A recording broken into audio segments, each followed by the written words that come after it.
Neha from SwitchGrocery, and today I get this amazing opportunity to interview 3 women who have changed their lives. I get to talk to Sarah about my weight loss journey, or our weight loss journey. So we're at the end. What was your favorite part about today? My favorite part was sitting up here with and hearing everybody's story and being inspired. I was inspired, so awesome. I hope you're inspired.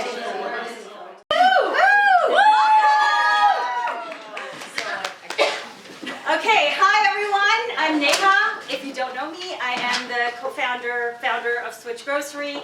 Wow, I did not plan what I was going to say at all. Love you, Neha. So bear with me. I want to welcome. I see so many newer faces here. Is this your first time at a meetup? Did you? Oh my God. So welcome, and if it's your second or third time, welcome back. Thank you for coming. I know there's not a lot of parking. Oscar said he ran into Joanna and had to like hold a spot for her. Anxiety parking situation. And so I really appreciate that you can come here, be here with us today. It means just so much to me. And this really can't happen without all of you committing and coming and showing up. And we had, I think this meetup, we were at capacity within 48 hours. Which is crazy. Oh, and I want to welcome everyone on Instagram and Facebook.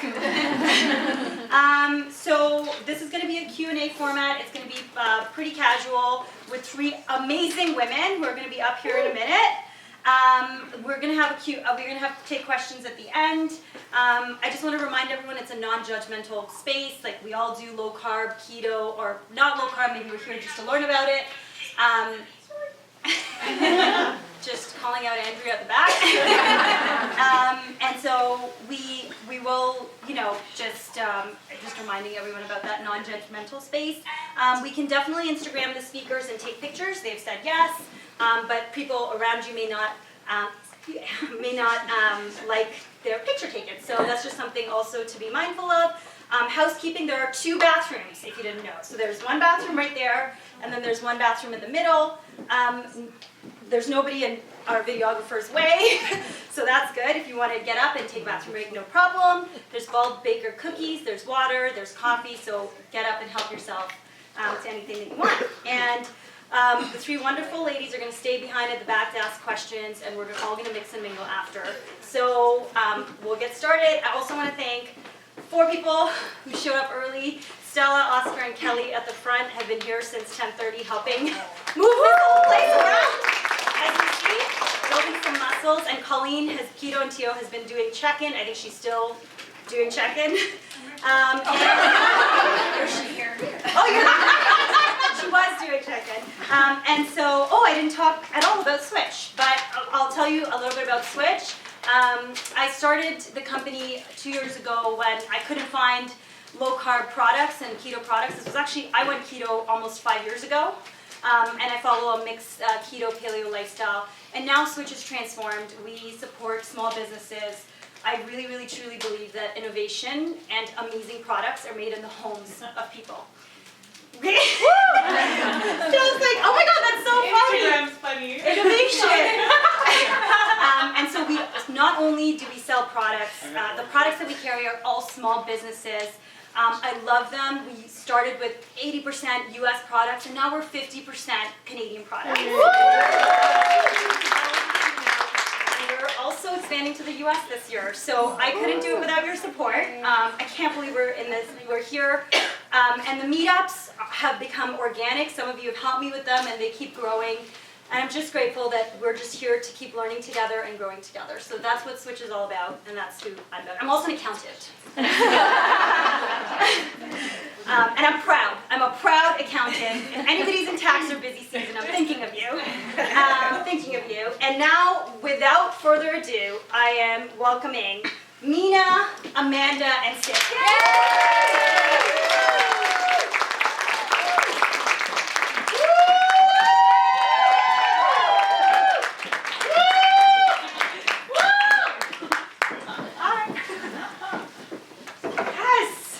Into it. Yes. I feel like Oprah, guys. I feel my own challenge. Welcome, guys. So we're just gonna get right into it. Everyone's good with that? Yeah.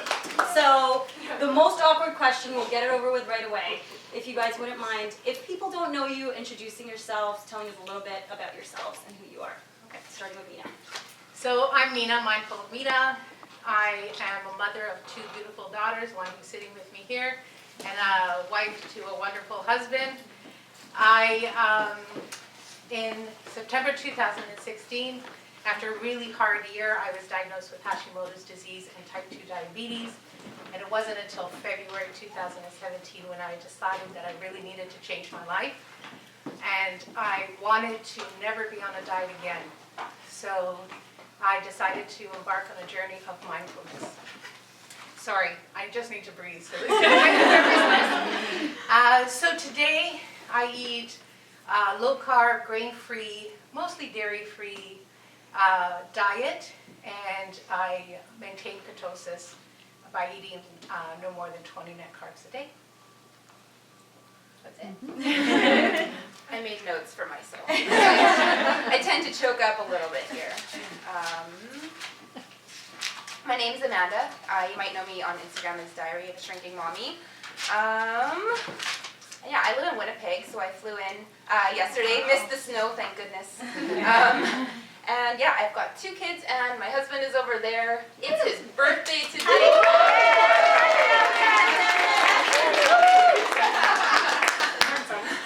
Deflect. Yeah, so I've always been heavier, but looking back at pictures, 20 pounds. I wish that I only had 20 pounds to lose, but yeah, it seems different when you're a kid, so you have that mentality.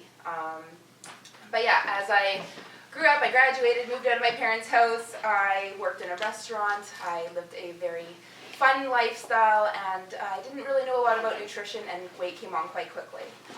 And then in 2009, I was in a car accident, left me unable to work, and the weight just started coming on. I was very stressed because we had just bought our first house, and I started becoming an emotional eater. And by the time I was done my first pregnancy, I was 385 pounds. I had a lot of, throughout that pregnancy, a lot of eye-openers. The medical community really makes you feel bad, even though you don't feel bad about yourself, or you don't feel unhealthy, but they sure do. So after that, I decided I needed some help. I went to a local weight loss coach who did my meal planning for me, and I lost a lot of weight really quickly, but then when I became pregnant again, I gained it all back because it was very calorie restrictive, and that's something I couldn't do while pregnant. And then after that, I tried to lose the weight the same way, and it didn't work. And that's when I really started reading labels for my kids' foods and whatever, and really started seeing the sugars. And then I started following some people on Instagram and started seeing this word keto thrown around, and I started researching, and here I am. And yeah, I've just been taking pictures of it and of my food and putting it on the internet. And it's been a really great space. Met all these incredible people, and yeah, it's been incredible. Mm-hmm. Your turn. My turn. Yeah. My name is Sarah. I am 30-something. I work with kids. I can still say that. So I work with kids. I have been overweight my whole life, basically. I was a classic yo-yo dieter. I have been on every single diet, from medical supervised weight loss clinics to all kinds of different programs. And I have learned that I am a sugar addict, and I cannot eat it and have any kind of balance. So finding keto, I kind of stumbled upon it, and it's changed my life. I mean, it's so much more than the pounds that I've lost. I have gained a life that gives me joy and makes me excited to wake up every day, and I feel amazing. So yeah, it's changed everything, and I feel like if you would have told me that I would even be here 2 years ago, I would never believe it. So yeah. Pretty much it. Am I able to see that all 3 of you have lost over 175 pounds each? I think I'm 170, well, I had some vacation weekends. Minor details. And so if we go back, I remember Mina and I had this conversation last year, which is if we can take you back to the beginning of your weight loss journey.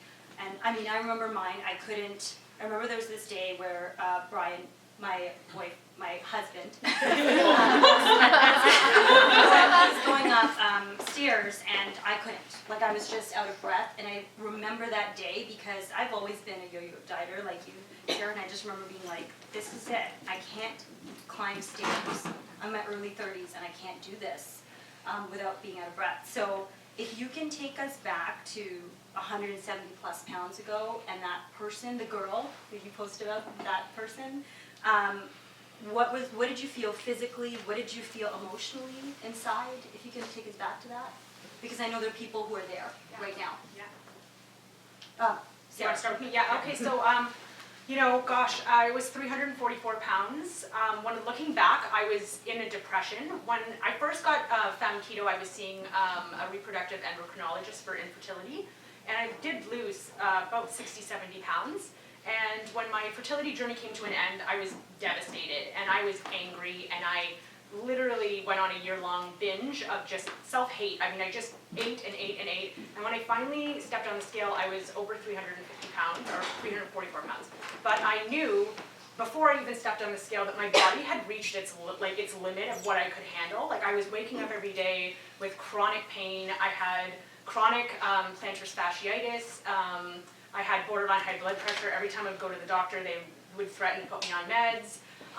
You know, it's embarrassing to say, but even simple daily tasks like self-grooming and you know, I remember one time trying to get into the shower, and I just went to go lift my leg up, and my leg didn't make it, and I fell like into the tub. And I mean, I wasn't seriously injured, but my pride was so broken. Like, I just remember sobbing because what 30-year-old, you know, woman can't get her foot into the shower? And I knew that something had to change. So, you know, I went to my doctor and I begged to be put on the list for bariatric surgery because I thought, this is going to fix me. I'm going to have surgery and it's going to be the answer. And for some people it is. And in the meantime, though, I knew my body could not get any bigger. I was, you know, I'm a nanny, I work with children, and I was sitting on benches in parks watching kids play and not doing my job because I couldn't keep up with them. So I knew keto had worked for me before, so I went back to keto and thought I'll lose 30 pounds and get some of this stress off my body, and then I'll just eat whatever I want until surgery fixes me. And that's how I started keto. And 30 pounds, you know, a month in, I was down 30 pounds and feeling great, and I just kept going. So, you know, and as I lost weight, those physical symptoms, you know, eased, and as a 39-year-old woman, I feel like I have more energy than I never did. I can't even say I feel better than a 20-year-old because at 20, I didn't feel like a 20-year-old. So I feel amazing. So that, you know, it's such a, when I look back and I think about those moments, it's, you know, it's sad. It's sad, but I'm, you know, so grateful that I'm here now. So, yeah. I never know what to say when I'm asked this question because I always feel like it was just my life, you know. You know, you sit in a chair, the sides touch. You know, you sit in an airplane. You know, that's so fresh for me. Like sitting into the airplane yesterday. It's all these little things in life, and you're constantly like putting yourself down almost. You know, like you don't feel like you fit into society almost. So, yeah, that's my answer. I lost my train of thought. You can go back to it if you want. So when I started my journey in February 2017, I was 412 pounds. And so the conversation I had with Neha, and I'll try not to cry, but I'm still that person who feels that. So, sorry, I have to look at my husband because then I don't cry. Or Oscar. But when you're 412 pounds, in order to survive to go to work, to survive to go to your children's functions, you have to learn to ignore who you look like, right? So at 412, I did not feel good. But I've been big my entire life, since I was about 16, 17, started gaining weight. I married my husband, who has always loved me unconditionally, at over 250 pounds. And so I was a diet pro. So when I started and I swore that I would never, that year when I was diagnosed with Hashimoto's and diabetes, that year I felt like every day I was digging out of a black hole, and I knew I never wanted to be there. So I started actually with Whole30, because I just wanted to figure out what foods made my body feel good, because I would never diet again. And I stumbled on my very first Instagram account, Stella, whose theory about food is there to make you feel good. And that's when I just started to kind of learn and explore. And I've slowly transitioned to a life of low carb because I needed to get my diabetes. When I first started at the gym, my husband came with me because I couldn't walk the track. And he held my hand as I sat. So that's why I made this video. Sorry. Okay, all good. Kleenex, I'm not gonna go for it. So that's why this journey, I'm a really big advocate that the difference is, because I get asked, what's the difference from every other Monday start when we start this? The difference is I stopped looking for the quick fix. There is no guide, there is no quick fix, there is no drink that's going to help us. It's the journey that helps us make the change. So that's why I say we need to find out what works for us. Whether you're just low carb, or whether you're keto, or whether you're vegan, or whether you're vegetarian, it doesn't matter. If it makes you feel good, then you change. So, sorry, I can So that's how I started. Thank you, sorry. I didn't mean to start.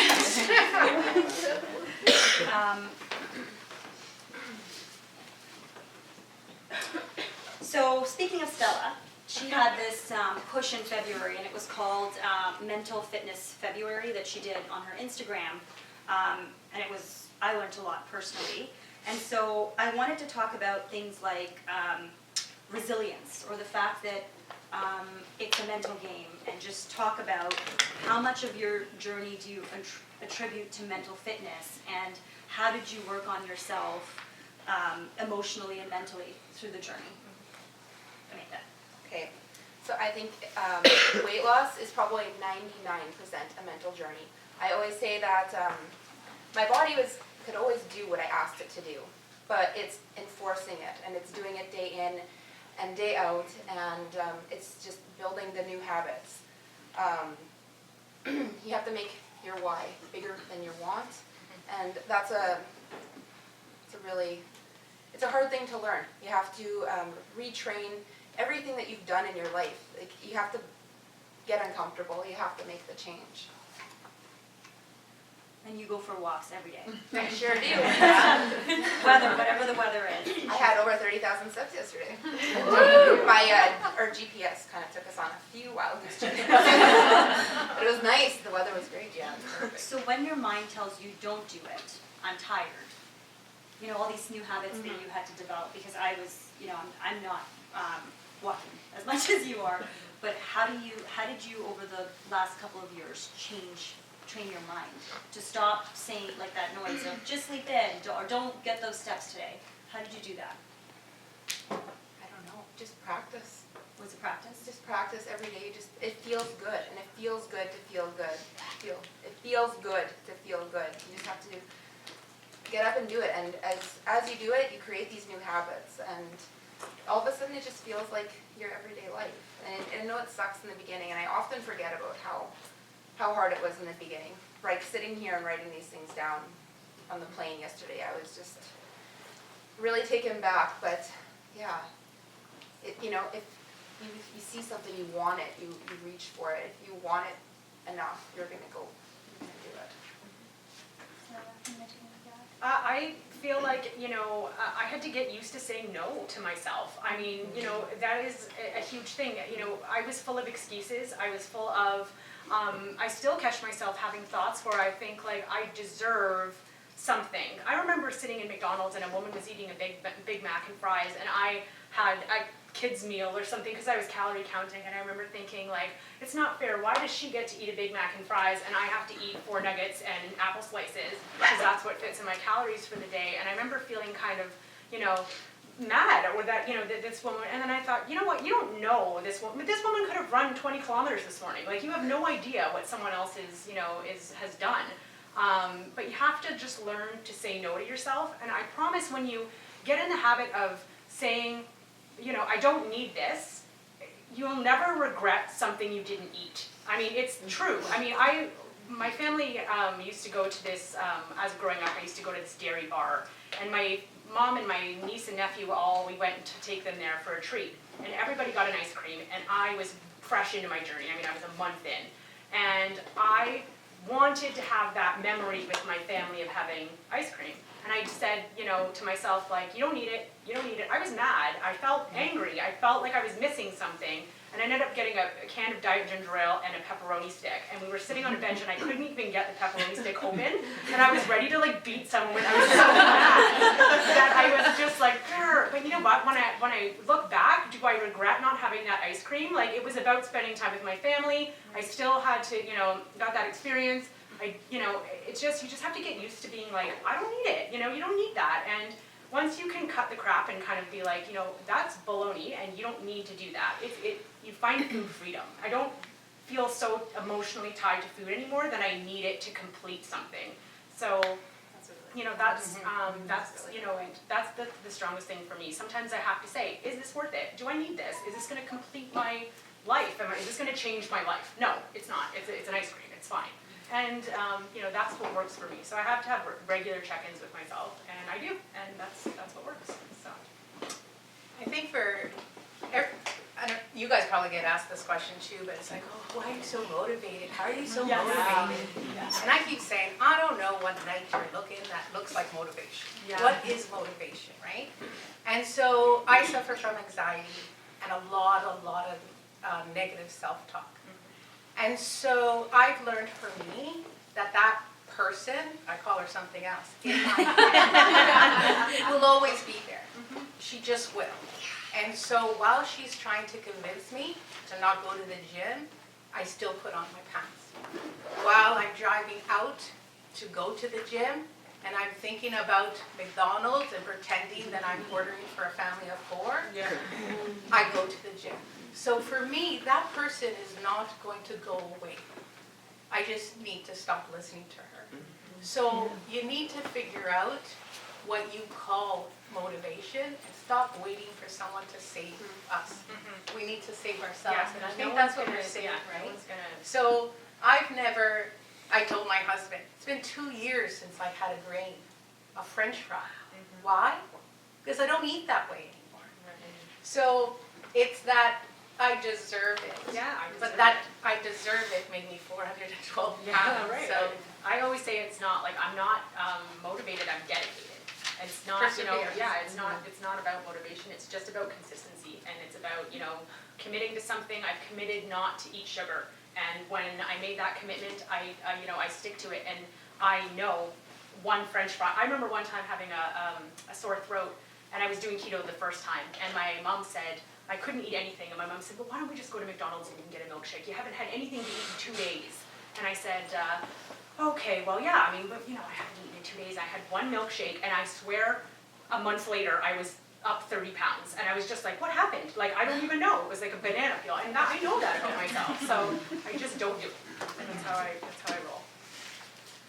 So, in terms of how do the 3 of you manage being around people that do not follow a low carb or keto lifestyle? So, for example, whatever I try to do at Christmas or Thanksgiving, I mean, my family makes the best stuff, and I can never have just one butter tart, unless Oscar makes it. I'm kidding, I love your butter. at the next meetup. At the next meetup. And it's something I struggle with a lot around people, because I get influenced by people very easily. And, you know, you're famous for, Mina's famous for her Sunday Meal prep. Cooking, meal prep, and then you have kids and you're cooking for them, and I think that they're low sugar, but they may not be, and you're around kids all the time. That's what your job requires, or people who eat differently. So Could you three talk about that a little bit, about being around people that, even just in your own family or just going to family gatherings? That was a question that came up a lot. I'll start with you, Mina. I think for me, it's that realization in the beginning of what made me feel good and using that as my go-to. So autoimmune disease runs in my family, and I have Hashimoto's disease. So when I eat grains, I do not eat grains because of being low carb is so strict with that and about weight. It's because I suffer from a lot of inflammation, as well as being now a non-diabetic. So that's why I don't eat grains.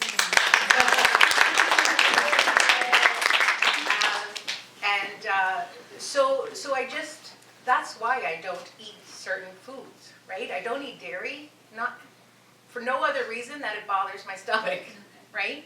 I'm lucky. So I do all the cooking. My husband cannot cook. But my daughter is vegan. My husband will eat whatever. My sister is vegan. So when I cook meal prep for me, I always try to find that balance. But the great experience of it, like even at Christmas time, because my sister's vegan, my niece, but everybody else eats meat, is we try to experiment. How do we make those traditional foods and make them not only so they can eat them, but like so that we can eat them. So I'll make a zucchini lasagna with cashew ricotta cream. Wow. It's like a cheese, an Italian cheese, but I make it with cashews, and we can both enjoy it. So there's that balance, right? So I don't eat certain foods because they don't make me feel good. I like to volunteer to host. Yeah. It's my favorite way to avoid anything at any gatherings, like holidays, social gatherings. I always volunteer to host. Or if we're going somewhere, I always just ask, I'm like, what are you going to make? And then I offer to bring something. So I know that I'll have something that I can eat. But yeah, in the beginning it can be really difficult to navigate talking to people about it. I always see this meme on Instagram as people are like, I can eat this many Pop-Tarts and eat a bag of chips and go to McDonald's and no one bats an eye. But you tell them you're not eating sugar, and people just like, whoo. But yeah, that's always been my go-to response too. When people ask me, like when we say keto, people are always like, oh, it's a fad or whatever. I just tell people that I don't eat sugar, and you know, as in the beginning, it was kind of weird, and people were like, yeah, okay, that's not gonna last. But as you do it more often, it becomes just normal, and your results really start speaking, and people, well, maybe this isn't. And was it your grandmother that made you something delicious? Oh yeah. Yeah. My grandma's, my Oma, she's pretty special. She knows about my little love for meat, and she made me a big plate of shawarmas the other day. But yeah, it's nice to have people around you that support you like that, but not everyone will, and that's okay. Leaving an event feeling good, not just then, but the whole week after or whatever, that feels so much better than any food could ever feel. You know, I don't, like when I'm around kids, like the kids have croissants and muffins and, you know, and all those things, and I don't know if it's just because I've desensitized myself to it, but because I've chosen not to eat those things, I don't even look at them as food anymore. I mean, I feed them to the kids because that's what they eat, but I don't get tempted by those things anymore, and I mean, I'm not, you know, that's just been naturally as I've stayed away from them. But I will never go to any kind of event without, you know, a bag of pork rinds and a, you know, Coca-Cola in my purse. You know, I asked Colleen how heavy my purse is right now. There's like meat bars in there, and I mean, I plan for things, and you know, my family doesn't do keto. My boyfriend is 6,000 miles away, so it's not such a big deal. But you know, he doesn't do keto. In terms of explaining it, I just say I don't eat sugar, and you know, I find people accept that a lot better than saying keto. And if someone's interested, I'll tell them what I eat or how I eat, or you know, I think there's a lot of like keto misconceptions out there, and I'm happy to clear that up for someone if they're interested. But yeah, I don't struggle as long as I decide not to eat something. I feel like I'm okay with that decision. You know, that being said, I can still eat too many keto things. I mean, you know, where I can still struggle in that department. But I don't get tempted by those classic sugar things that I used to eat.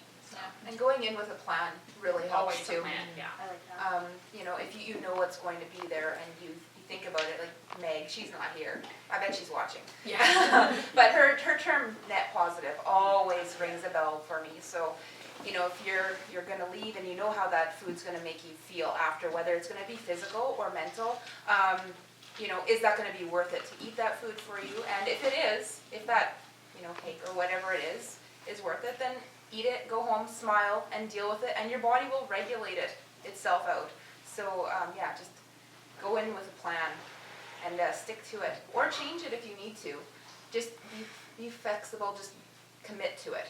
And don't beat yourself up if it happens, right? I mean, Can't change what. Like it moves on, and as long as, I always say it's not what you eat, it's what you eat next, right? Yeah, So I it's agree. like the next meal is back on track, honestly, no harm done, right? I mean, that's a slippery slope, and you have to know your limits with that, but you know, it's not this forever. If I'm gonna have a piece of cake, it's not the end of the world, right? Yeah. And I think that's a really healthy way to do it, right? And so building that, if you choose, because I know again, the holidays I still struggle, but if you choose to go off the lifestyle, or if one day it just happens that, you know, you were fasting and then you're with your grandma and then you're like, okay, I gotta break my fast, or I'm just gonna do that.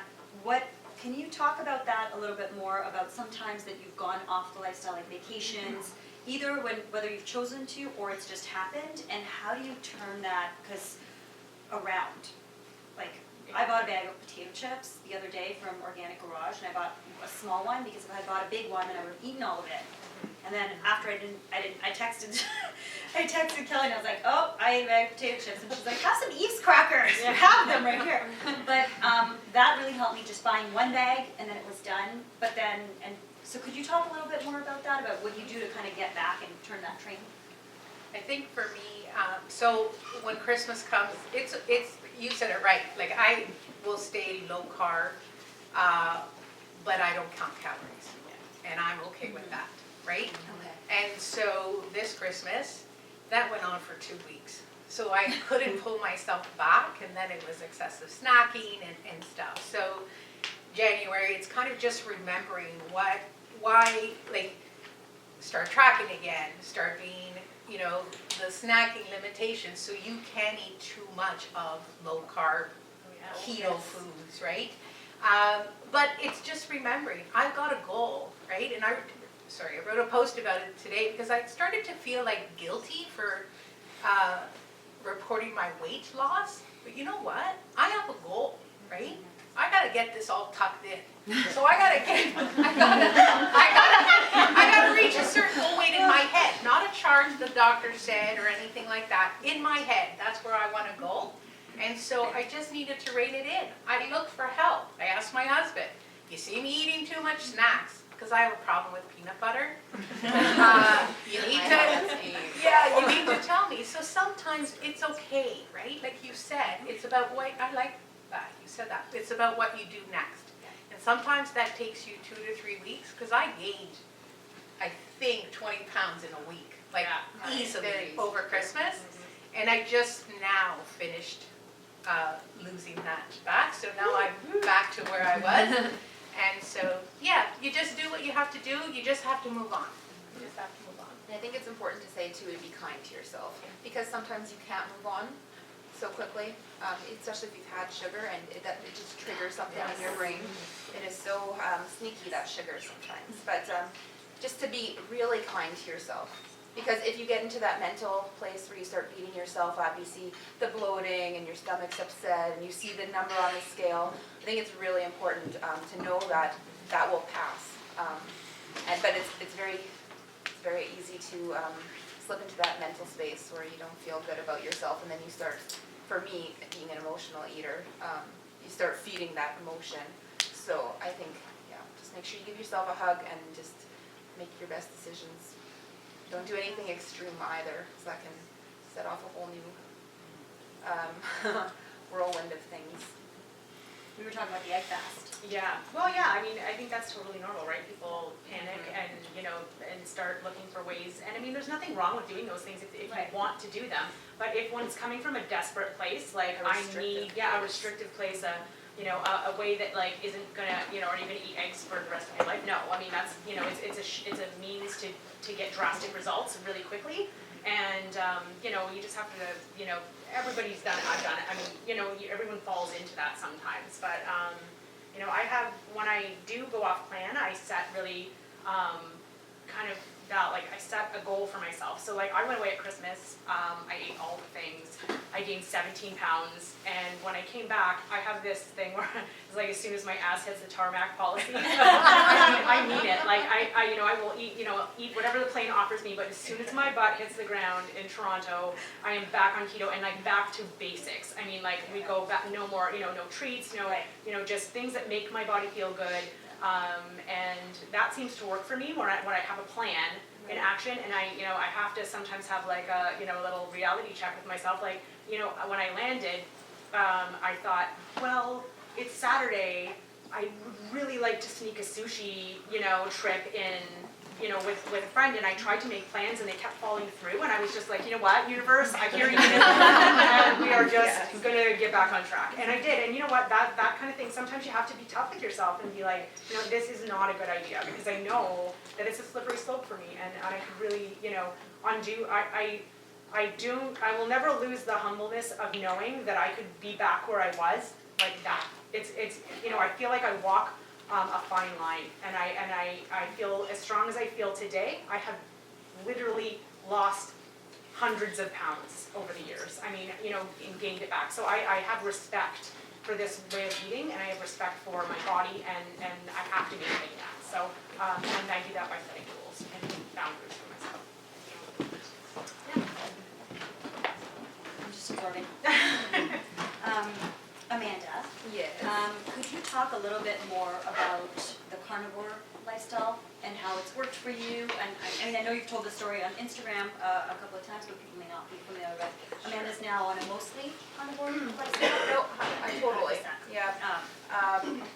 I don't talk about it too much on my Instagram because I actually feel the stigma of when I first started keto, and I used to tell people, and people hear high fat, and then I say carnivore, and people are just like, you 30-something-year-old woman, you sit there and eat steaks? Well, yes I do, and it's wonderful. But I started because in January I lost my period last year. It's 1 year into my keto journey, and I was down about 120 pounds, and my period just stopped showing up. And at first I was excited, but then I started getting a little bit worried about that, and I didn't want to see a doctor because saying keto in a doctor's office is like, it's like throwing a match at some gas. It's not fun. And I figured they would just put me on pills, and I don't like to take pills. I think your body can do a very good job of healing itself naturally through foods. So I had been hearing a little bit about carnivore and how healing it is. I've been reading on meat heals and listening to podcasts. And then in June, I ended up getting really sick. I had this freak rash. And I ended up in the hospital, and it was not good. It was not the keto rash. Actually, the doctors don't know what it was. It could be. But many doctors looked, and they pulled just things out of a hat. But anyways, I thought, okay, well, I keep hearing meat heals. I'm going to try it for a week. And I stopped, and I was eating keto, which I feel is very healthy for me, but I stopped eating everything but meat, and all of a sudden it was gone. Like, none of the creams, none of the pills, none of the whatever they gave me worked. So, yeah, I've just been doing that adaptation to it because I am so strict with it. I'm still going through it, so I don't really have a lot to offer, but I feel great. I like the simplicity of it. I like that it's just simple. Yeah. Like, I just make myself a steak. And you were talking with Bree, you did an Instagram Live with her, and you guys were talking about the difference between a zero carb and carnivore. Could you talk about that a little bit? So zero carb is where you're still having like condiments, dairies and stuff. I strictly keep to meat, except for yesterday I had some cheese. We're going to see how that digests tomorrow. And no spices? Yeah, I try to keep it very limited. I just use salt, but I didn't always. But yeah, so zero carb is more just really reining in on your macros, right? So you're just eating 0 carbs, whereas carnivore, it's an approach where meat is going to heal you. I'm not really sure how, but it seems to be working really well for me. I did get my period back, I didn't mention that. Yay! Celebrate that. Things you thought you'd say on the internet. But yeah, no, it came back, and it came back regularly and better than it's ever been. So that for me speaks volumes to the things that are happening inside my body that I might not be seeing. So a lot of people go 0 carb maybe as a good place, like instead of an egg fast. And I think it's great. I think 0 carb is awesome. But where was I going with that? But yeah, the carnivore is more of a lifestyle, and it's based on healing And you eliminate it. Yes, and I haven't lost any weight with it. A lot of people think it's going to be a really quick fix by not having any carbs. You're going to lose weight really fast, but really it's just about listening to how your body feels best, and that changes all the time. In the beginning, I had lots of keto treats. In the beginning, I ate a lot of vegetables. Yeah. I was almost going to be vegan keto, and my journey just took me this way. As I learned how food makes me feel, this is just the direction I was pulled. I think listening to your body is going to be the key to a successful weight loss. Doing something that feels good for you, Right. you feel good, Right. not just what you see other people doing. And so expanding on that, in terms of, let's say some people who are here, a low carb diet doesn't work for them. And they don't feel good on keto, or they don't feel good on low carb, and you've had a lot of influences in your 3 journeys, carnivore, Whole30, fasting. So I want to talk about what advice would you give them, people who are trying to find out kind of what works for them, about these influences and what's worked for you. And I think one time you said about even just giving up sugar. Can we talk about a few tips that you could give people? Doesn't have to be low carb, but just something to get themselves healthier, or smaller steps that they could take. Sure. So, Oh, yes. Sorry, I was supposed to always say names. Sarah. Okay, well, I think that, I think experimentation is good. I think that, anybody who's first starting out, cutting out sugar is probably the #1 way to see results. I mean, obvious, instead of that bagel in the morning or that muffin, when you really look at it, it doesn't matter if it's a muffin or a bagel, it's just, you might as well be eating a piece of cake for breakfast. So if you can eat more mindfully and make better choices, it's a great place to start in terms of, finding your path. I think all 3 of us, our journeys have probably changed, right? From the beginning. I mean, at the beginning, I literally just ate protein bars and protein shakes because they were safe and I knew what the net carbs were, and as long as they stayed under 20 grams, that was okay. And as I've gone on, my journey's kind of changed, and I would say I'm more 0 carb than not, but I'm not strict about it. But I like, I eat cheese and condiments, but I do eat a very protein heavy diet, and that's how my body feels best. But it's taken 2 years to kind of get to that point, and I wouldn't want anyone to look at what I eat and think, oh, that's what I have to do, because it could feel really restrictive to someone who's just starting out. When you're just starting out, if you need to eat a low carb wrap to get through your day, then I think that that's totally fine. And you will, if you commit to the no sugar part, I think that your journey will find its way, and you'll find what makes you feel good, and and you'll get there. And there's no right or wrong way. And like Mina said, it doesn't matter what you do. You can do Whole30, you can do Paleo, you can do Weight Watchers. It doesn't matter as long as you just do it every day. It's consistency is the key, right? And so you just have to pick what works and do it and stick to it. So. And I think we're a really good example. Sarah eats low carb, Right, Mina we're is all carnivore, and I eat a lot of vegetables. But it all worked. It all works. It all We all have works, the and same, we've all been successful. success. And so if I had one piece of advice, I would tell people you need to stop looking for that quick fix. To look at Amanda's story and say, well, I'm going to do what Amanda does and I can lose that 20 pounds, or Mina, That's why I don't talk about carnivore. Yeah, so I think it's about taking your time. What really does make you feel good, right? And then if it's just about consistency, if you just keep doing it, you're just persistent, eventually it will happen. And then you'll just learn to listen to you and what you need to do That's to the move most forward. important thing. Yeah. And to create that healthy relationship with food. Yeah. It makes a huge difference. And I just wanted to say, there's a lot of us out here that I have learned from so many people. I'm looking at Kelly when we're talking about my relationship with food. Just reach out. If you're new, reach out. Someone will help you. Someone will ask you a question or send you to the right resource or something like that. Just ask. Because I still remember what it's like to be So 412 overwhelming, pounds. And so I'm grateful for all of you who helped me through my journey. So Mina, you were on the Marilyn Denis Show. Yeah. And it's on her Instagram, the link and everything, and she was wonderful. Can you give us, obviously you were on the show with Jillian Michaels. For those of you that don't know, Jillian Michaels is a contentious. She hates keto. Anything that she's not getting money out of. So her opinion on keto is, she may not recommend it. So can you talk a little bit about your experience on the show, how it went for you, and just about Jillian? Yeah. So I had the best experience of my life, just being asked to be on it, because I kind of feel like I'm, nobody important, right? So that I was asked was great, but my experience was unbelievable. Besides the fact I'm pretty simple, but the fact that they had to, I had to go in for a fitting, and Alexis Hans dressed me. And then I had to send my measurements in, and they found outfits that fit me, right? It's scary for somebody my size, right, to do that. And you'll see, if you saw the show, you see how that went. But what I remember is how nice both of them were during commercial break. That Jillian Michaels took my hand during commercial break and told me how powerful what I did was.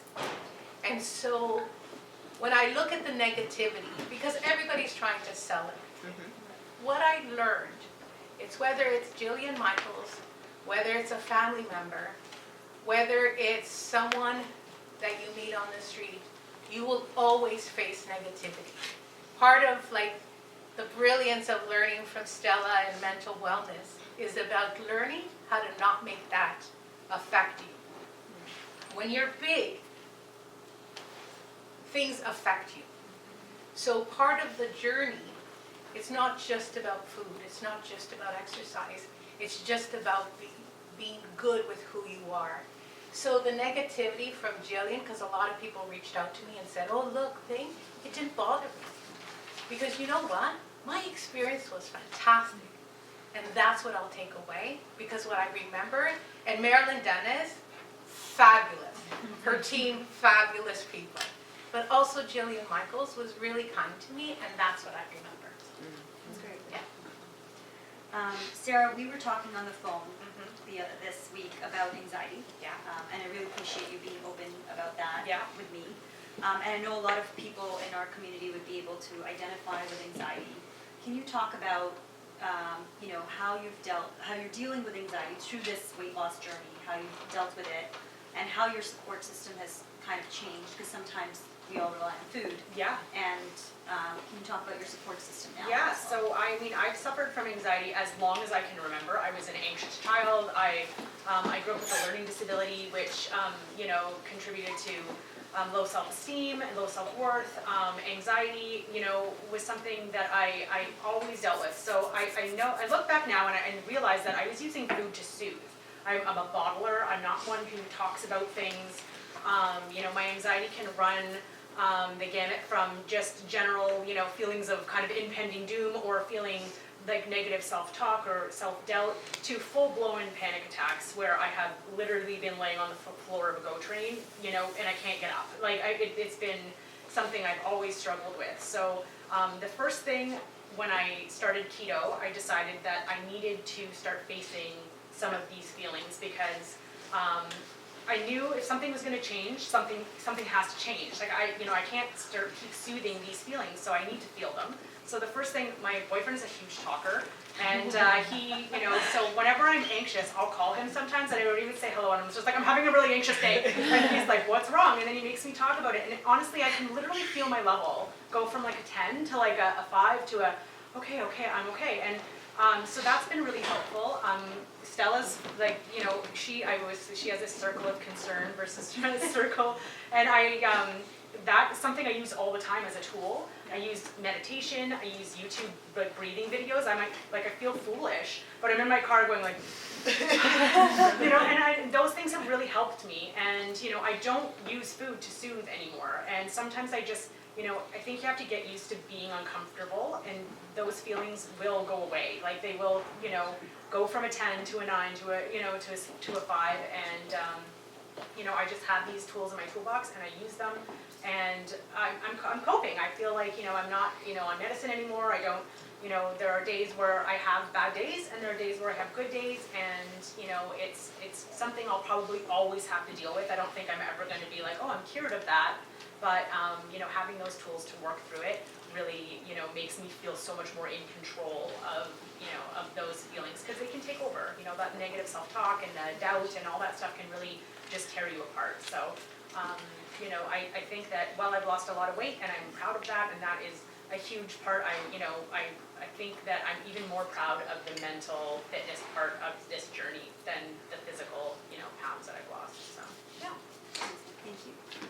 How are we for time? 10 more minutes. Okay. Okay, so we have a lot of questions from people who are in the middle of their weight loss journey. And you guys have had a long middle, right? We've talked about it. I think I'm still in there. And, There's no end to this. and there was, you know, we talked about this and when Mina talked about coming into the 300s, and first it's the first 20 pounds, and you're still in the 300s, and then it's another 20 pounds.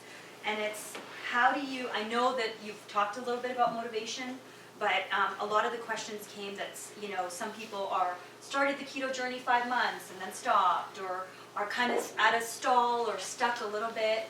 Can you talk about a little bit specifically, you know, in the middle, that middle road? I'm probably there myself too. Yeah. So, Mina. Okay. And then we'll go this way. Yeah, so so as of yesterday, I've lost 175 pounds. Woo!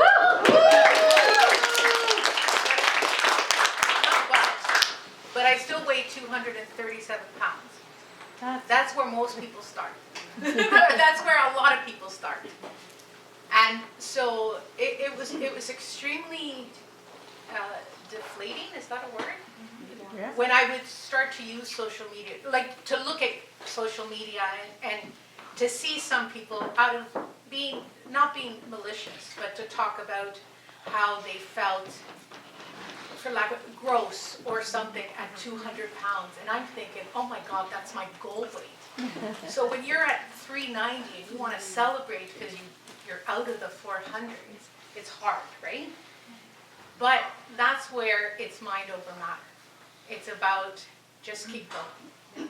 Every little bitty step will get you to where you go, where you need to go, right? And so, like I said, if you can find motivation, if you can find a friend or something, great. But if you can't, be your own friend. You just gotta go. My gym, I talk about my gym a lot, and it's because they saved my life, right? Because I would go, and I didn't know anybody, but I knew I had a friend there in a class. So I talk to Sarah a lot about me going to classes. Why? Because I was surrounded by people who would say, you got this. And I needed somebody to yell at me and say, you got this, right? So that I could kind of just keep going. That's why Instagram is so great. Yeah. It's just a community of people who just lift each other up all the time. But these times, I consider the stalls the part where you're doing your mental weight loss, because you really have to hone in on your brain and refocus, because you don't see that scale moving, and you've been so scale or number driven for so long, and this is where the mental part comes into play. So I consider the stalls, I consider them your mental weight loss periods. So, what else did I write about that?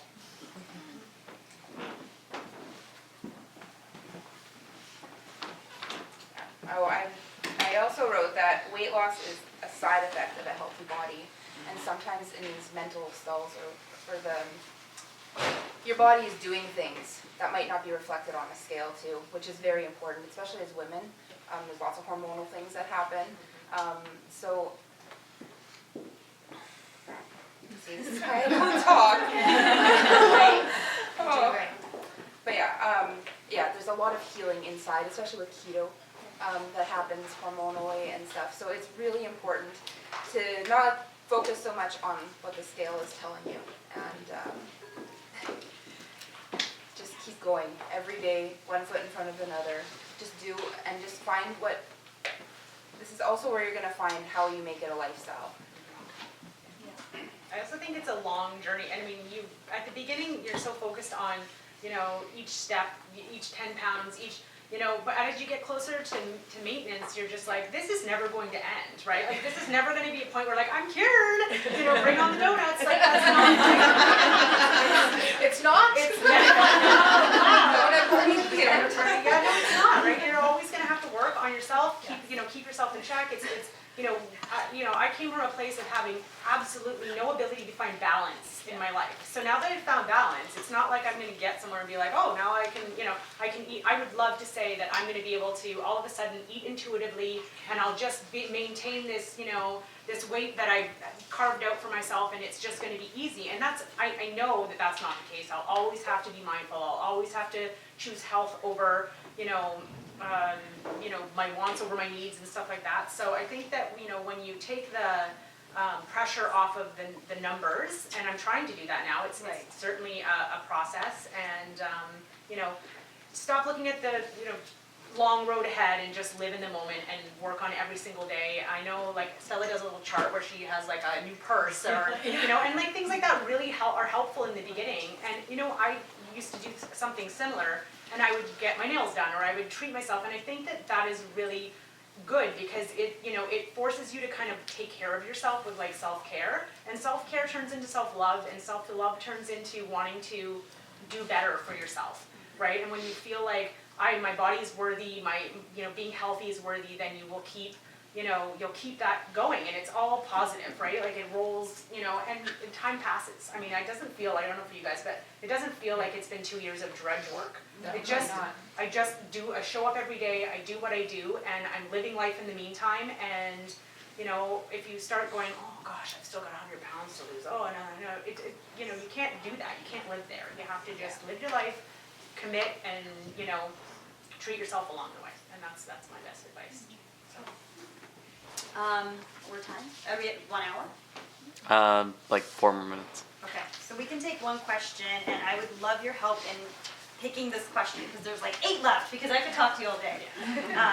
So there's a question, you can scream out 1 if you want to have them talk about their top 3 tips for keto. You can scream out 2 if you want to talk about how being a mother has changed their view on health and lifestyle. You can scream out 3, we did get through a lot of questions, about if you want them to talk about the scale. And you can scream out 4, this is long, if you want to talk about the long-term view of the lifestyle, like how do they do this in the long term, how do they see themselves? 1. 4. Okay, so then we'll do 1 and 4. What was 1? I don't remember. Top 3, okay, yes. 3 tips. So there were people who were starting out, and they asked about what are your top 3 tips for them to have success on a low-carb keto lifestyle. I will do mine really quickly. Okay, let's go. Eat what makes your body feel good, move, and remove negativity from your life, whether it's you or someone else. Can you repeat those? Because I see some people are taking their phones out. Eat what makes your body feel good, move, whatever that is for you, and then remove negativity from your life, whether it's someone else or yourself. Yes. Yes. I like that. So for me is to keep it simple. That's the biggest one. It's so easy to overcomplicate keto. Just stick to those net carbs and electrolytes. This is not stressed enough. I know I should talk about it more on my Instagram, but Electrolytes are super important. They're very important to your mental health, not just for your physical health as well. If you're low on sodium, you're going to feel like crap mentally, physically. It's very important. And 3 is comparison. Do not compare yourself. Do what is going to feel best for your body, where you are on your journey. It's so easy to look at someone like all of us who've been doing it for 2 years, and that's why I don't post my meals every day and everything, because it's so easy to see what someone's doing and just want that. But what you need to do to make it work in your lifestyle is to find how it fits you, how it fits your lifestyle, how you feel best in your body, and that's going to be key. Yeah, I stay consistent. My number one thing, consistency is key. That's how we all got here, because we do it every day. And my second was to keep it simple, because I'm a big fan of that. I'm pretty lazy in the kitchen, so I just eat simply. And We all do. yeah, and the last one is to be patient. You know, you didn't get here, overnight, and you're not going to get, where you want to be overnight. And you just have to be patient, and it's a life. You're breaking a lifetime of I'm not going to say bad habits, but habits that got you where you are, and it takes time to break those. So give yourself that time, and be patient. And the results will come. I love those tips. I'm going to go back and watch this and write them all down. Start a new one. Okay, and then the last question is the long-term view. And so, even for me, like my background is Indian, so really when I first heard about the keto diet, a personal trainer told me about it, and I was like, I fought it. I was like, what do you mean? 1.5 billion people in India eat rice and love it all the time? And what will I eat my butter chicken if I don't eat it with naan? What are you talking about? And I fought it. Like there's this part of me that fights the low carb diet. That just thinks, oh, maybe one day I can be able to. And obviously I've messed up my insulin resistance over the years, and as Andrea from IDM talked about the last fasting meetup, I would not be someone that would maybe be able to go back and eat naan and butter chicken and rice all the time. So can you talk a little bit about your long-term view of the lifestyle that the 3 of you follow? And some of the questions, I'll read them out, is assuming they're almost at their goal weight, do they feel that maintenance is the most important step? Are you able to maintain without tracking and waiting? Will it come natural as a lifestyle to meet? Do you think you'll switch it up again, how you eat in the long term, and keep experimenting? So these are a few of the questions around long term. Oh, Sarah. I think that I know that I am sugar-free for life. I cannot find balance when I eat sugar. So, be that keto or not. I mean, for long term, I have no plans to go off of the ketogenic diet right now. I totally think it's sustainable. I think you can eat this way forever. So that's where I'm headed in maintenance. I mean, I would love, like I said, to say that I could just eat intuitively and never have to, but I think even right now I do like a little bit of tracking and then a little bit of not. So I'll track for a week or 2, and then I'll eat intuitively for a week or 2, and then I usually have to rein it back in, and then I start tracking. So that's kind of how I have been doing it for the last year and a half. And it seems to be, I'm okay with that. So in maintenance, I would like to say that I'm going to find fitness, and that I'm going to, eat, I'm going to be able to work out and eat a little bit more, and maybe, have a little bit more of a well-rounded diet. But I'm pretty happy where I am. So that's great. I think that I'm just going to keep doing what I'm doing for now. Yeah. Okay. Yeah, I'm happy where I am too. This entire journey I have not tracked once. Well, there was 1 month, but that was not a good month. But yeah, totally maintainable. I'm happy with where I am, and I don't need to track. I enjoy it. But as I have this whole time, if I feel called to do something, if my body is asking for something, I'll move that way. But right now I'm happy, I'm enjoying it, and I couldn't imagine eating any other way. And for me, I think it's another good example of how different we are, and it all works, is I have to track. It is me. I don't know how to eat intuitively, nor will I ever know how to eat intuitively, and I'm okay with tracking. It doesn't bother me at all. So this is my lifestyle. I told you guys I was diagnosed with diabetes. I was taken off my diabetes meds a year ago. I need to eat like I'm a diabetic. People keep saying, oh, you're not a diabetic. I'm always a diabetic who's not on medication now. And so this is my lifestyle. I may not, I learned from Kelly, sorry, I keep looking at Kelly, but when you're in maintenance, you don't have to stick to 20, maybe you're finding you're 30, you're 50, we have to figure that out, Yeah. right? But this is my lifestyle, and I think I answered the question. You did. And Hashimoto's, how's your Hashimoto's? Yeah, so my Hashimoto's disease is balanced. I will always be on medication because, Andrea could probably answer that, but I don't think you ever get off of that like it is for life. Yeah. Because it's actually hypothyroidism, but it's based on autoimmune. It's an autoimmune disease, so you're on it for life, but it is controlled. And my doctor, at my diabetic visits, which now is only 6 months, she monitors my thyroid as well. There was a moment, before we open it up for Q&A, that there are really hard times when you are running a business. And a lot of my friends know that I've struggled through the last 1.5 years of working really hard sometimes and not sleeping at night and all of the things. But there was a moment when the three of you were talking today where I felt that there's nowhere else today that I would rather be. So I just wanted to point that out. It made it all. You're gonna make us cry. No, but I cannot believe, like, the three of them are not getting paid. They're not doing this for money. They're just really actually here to, like, you flew in. They're really just here to, share their journey and help. It's unbelievable to me that they have taken this time out on a Saturday to be here, and I'm honored to be able to talk to you today, and honored to be in the presence of all of you. So I wanted to say that.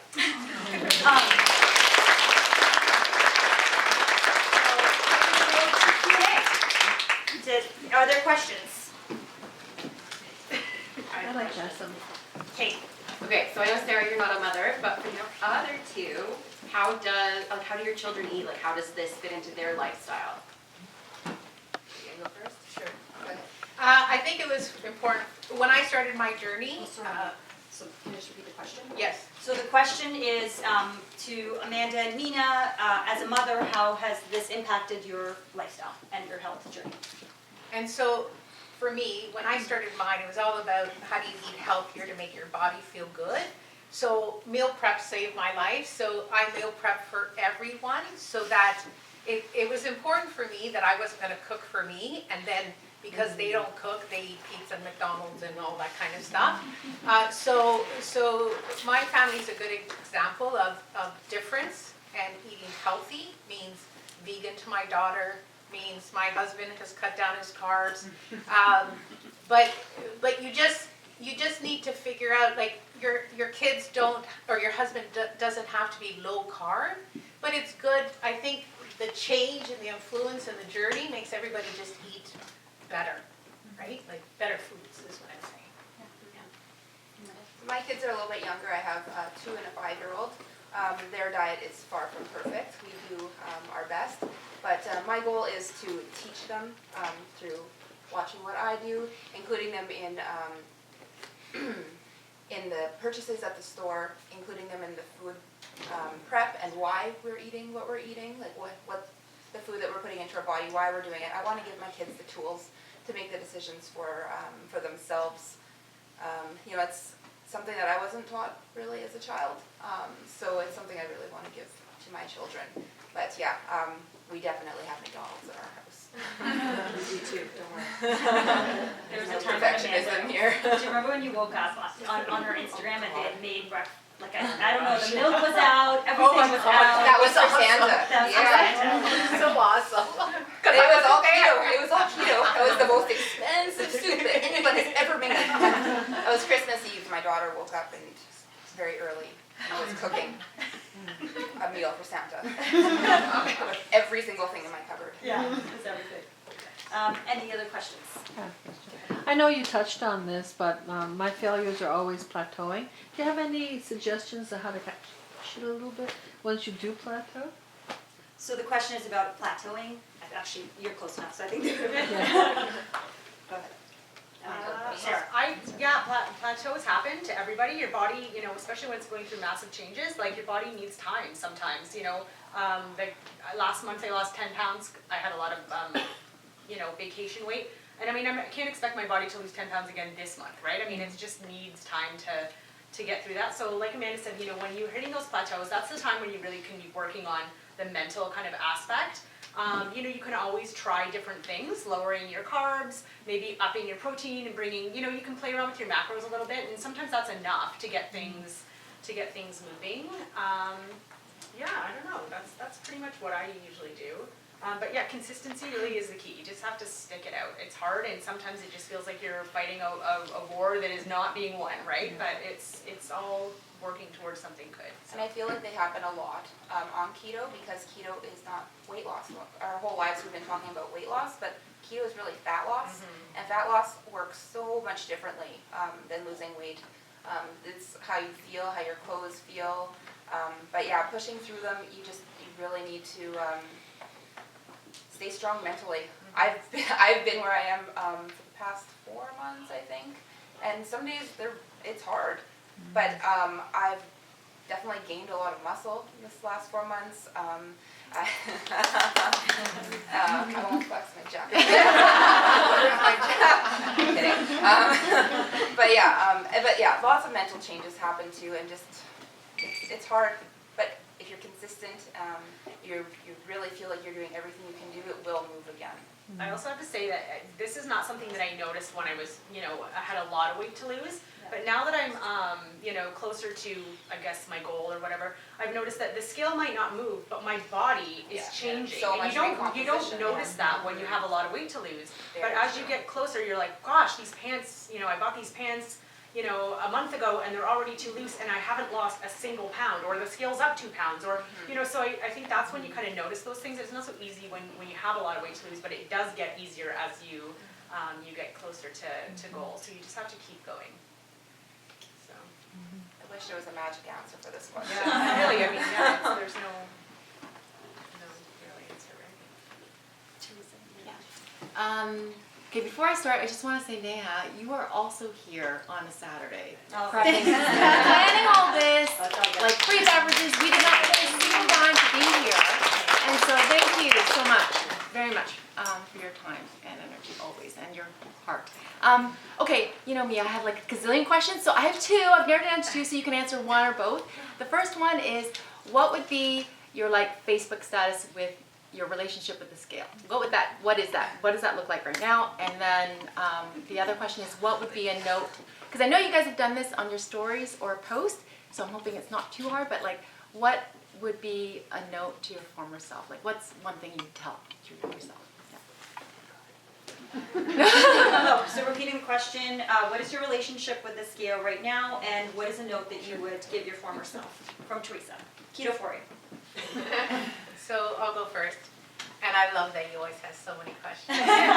I'm the one who sits and watches her stories over and over again because they're so inspirational. So my relationship with the scale, when I first started, I did that stepping on the scale every day thing. And I quickly stopped that because it was ask my husband. It was driving him crazy. He's clapping, right? so. No, because I was doing that. I only lost 3 pounds. I only lost 4 pounds. So I stopped it. But my relationship with the scale now, like, so I went months without weighing myself, but then it's like I had to peak and so this thing. Now I view it, and we're talking 2 years of a journey of mindfulness, growth, healing, right? Now it's a tool. I use my FitnessPal because I told you guys I have to track. I use, the measuring tape at the gym, all those things. So my scale now is I get on it to understand, am I bloated? If I tried something new, is it working? Is a certain, because you said about plateaus, so I will go through plateaus. But at the same time, I went through a plateau of 2 months, but I lost 9 inches and 4 points of my body fat percentage. Is that right? Without losing a single pound. Right. So that's how I use my scale. It's just a tool, like everything else. You said you had a toolbox. Yes, like a toolbox. Yeah, you just got to put it in there, and if it makes you feel bad, just tell that person where to go, because it's that voice in your head. It's not the scale. It's the voice in your head that it's about everything, right? So, I forgot the other question. Oh, where are we going? We'll do the scale one first. Yeah. Yeah. Okay. Sarah. You know what? I'm trying to break up the scale. I step on the scale every day, and like Mina, I try and use it as a tool. I don't try and get too reactionary. Sometimes I'm up a pound or 2 pounds or 3 pounds or whatever it is. I'm trying not to react to that and just, I know I'm doing the right things. Sometimes I have to have like a talk with myself and be like, you're snacking too much or whatever, and then I'll adjust accordingly. But I'm trying not to base my worth on the number on the scale. And I know that that's a shift that needs to happen in order to, be happy long-term and maintenance and all that stuff. So, it's complicated. I'm in the same boat. I weigh every day, at least twice a day actually. I like to, I use it as a tool how food, as part of my carnivore journey. I really realized how food affects me, and so I like to see how it also affects the scale, how my body affects it. But this last probably 4 months since it's been the same, I've really learned a lot about being more than the number on the scale, which has been huge for me because it's always been about chasing a number, but now it's just a number, which is good. And what would you say to your former self, Mina? That's a hard one. Amanda, do you want to take that first? Oh, I could, sure. Because you had a post about Yeah. the I'd just give her a big hug. She's, life was hard, right? I said it in the beginning, all these little things, which chair are you gonna sit in, and all the anxieties that come with those things. So I would just give her a big hug and thank her for showing up every single day for me. I would say that you are worthy of, you're worthy just for being here. You know what I mean? Like you are. I feel like I spent my whole life feeling like I wasn't worthy of anything. You know what I mean? Like I wasn't worthy of my own dedication, my own self-love. I would also give myself a hug, and I would be like, you're gonna rock this, and put down the donut. That's pretty much it. I think I would say the same thing, that it was just gonna be okay. And So simple but so powerful. Yeah. did I see a question around here? Stella has a question. I just have one from Instagram. So if you can speak a little bit about the financial aspect of keto, like how has it impacted your grocery bills? Because sometimes, that's what I want to know. Yeah. Sometimes a box of KD can be way cheaper than fresh produce or meat. I know Amanda, I watch your meat stories. You get good deals. So maybe you can just speak about that a little.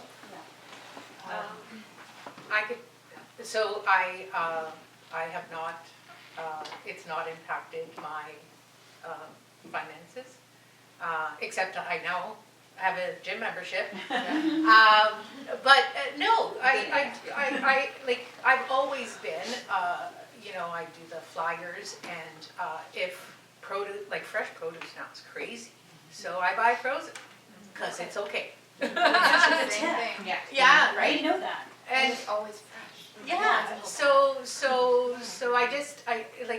I buy salad bags, right? Frozen vegetables.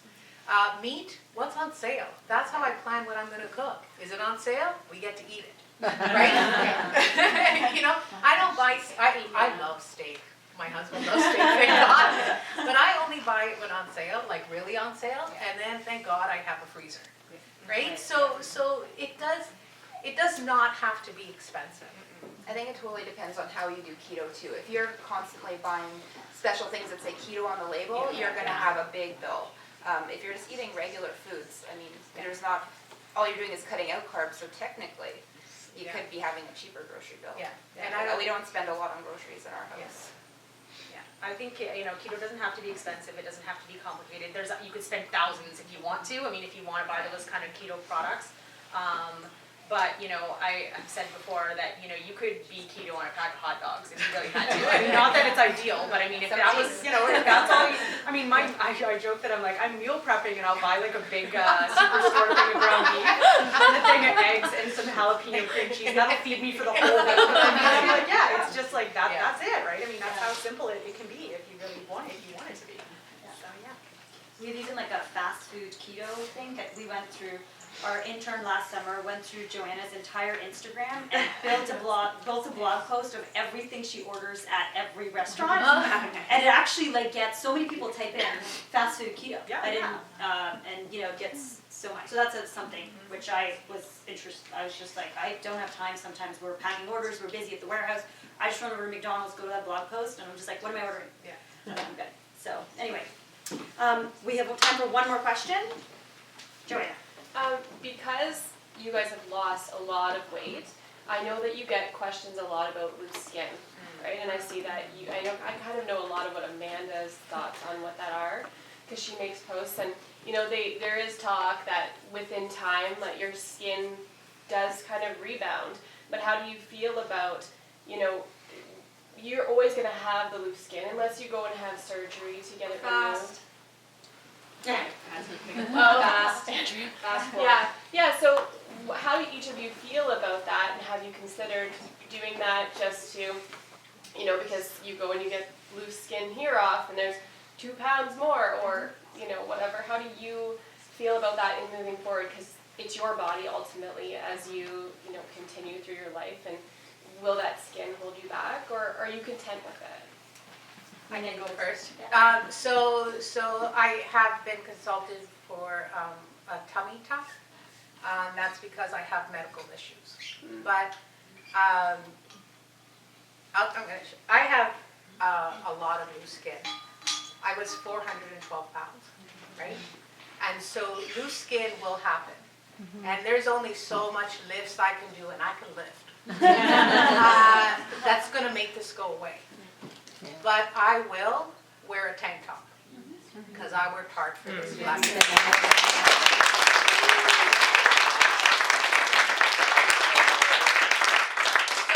So it's all about perception, right? Like, so the medical part of me is a pain in the butt, I'm not going to lie. So that will be nice to get rid of. But the guy, so the surgeon, who's just handsome as could be. He's standing there, he's like, well, how about your arms? And I'm like, no, I'm good with my arms, right? Because it's just, it's me. It's me, right? You worked hard for that body. I worked hard for that body. It's just like my stretch marks when I had a baby, right? And I'm amazed at, and that's why exercise I think is important, not only for diabetes health and heart health, but it's good because it makes you feel good. But it does get better. It does. Fasting helps, right? A lot. But it's there, and I'm good with it. Yeah. It is very daunting though, when you're starting out and you think about, you know, you're doing this journey and you want to meet that end, right? You're going to be healthy and happy, but you're going to be left with the scars of what you've done in the past. So it is a daunting task, and I get why you're asking that, but yeah, as you work towards your body, you really start to appreciate your body so much more. And yeah, I've got loose skin, but it is so minimal. I think the fasting is just, as I've gotten closer to maintenance now, I've started to incorporate more fasts as I've been reading about it, and at the end of my fasts, I really see a difference. I have lots of loose skin. You know, it's definitely one of the biggest hurdles with self-love for me. I feel like I can put on clothes and feel like I'm $1,000,000. But at the end of the day, you have to come home and you have to take off your clothes and you have to look at your body and you're like, you know, and you know, when you're, you know, there are kind of times when it is more apparent than others. Like I've just recently started yoga, and I've been trying to figure out like what to wear, because I'm not comfortable with like sleeveless, which I know I just need to get over. But you know, when you're doing like downward dog and you have a t-shirt, like it literally looks like testicles hanging out. It's like this, you know, so there's a lot of like logistic things that kind of like, I know exactly what she's talking about. I'm just like, so I mean, you know, these are real realities, but I do get a lot of messages about people saying I'm scared to start because they don't know what what the end result is going to be.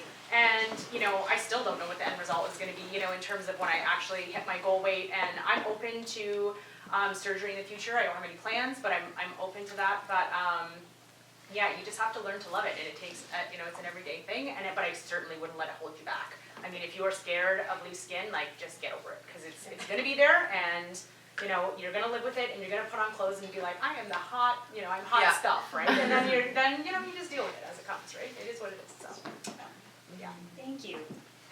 Okay, thank you. Okay. Hey. Hi. We're matching. Wait, it was not coordinated or planned at all. This is not planned. Thank you so much for watching. This is the Amanda Diary of Shrinking Mommy. How was that? It was really good. It was really nice to share with everyone, be inspired to be part of this community.